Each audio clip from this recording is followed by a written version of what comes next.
সকাল সকাল রান্না হয়ে গেছে, কে কে খাবে চলে আসো। দেখো পুচকিগুলো রান্না করছে। আমি বলছি কী রান্না করছো? তো এত লজ্জা পাচ্ছে, আমাকে বললোই না কি রান্না করছে। এদিকে আমার ছেলে স্কুল থেকে চলে এসছে, স্কুল থেকে এসে কি একটা নিয়ে এসছে। আমি বলছি কি কী নিয়ে এসছো? আবার বল কি এই যে খাবার এনেছো কিন্তু আমাকে বকবে না, তুমি তো আমাকে বকতেই থাকো। বল কি না না বকবো না। তো আমাকে দেখালো এদিকে, তারপরে আবার নিয়ে এসেছিলো প্যাটিস। তো দুই বাপ বেটা খাচ্ছে তো খাচ্ছে, আবার ঝগড়াও করছে।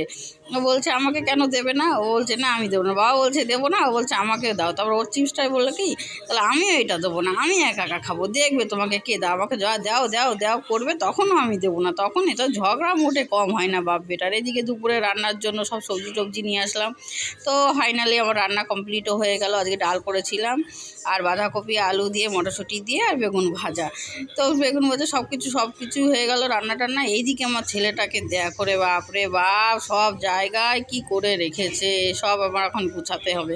গুছিয়ে টুছিয়ে এবার আমি খেতে বসে গেলাম। আমার খিদে লেগে গেছে। বাপ বেটা দুজনের তো খাওয়া শেষ হয়ে গেছে। এবার দুইজনে এসে দিনভর মারপিট মস্তি আর কাজ নেই। তো ফ্রেন্ড, ভিডিওটা ভালো লাগলে পাশে থেকো।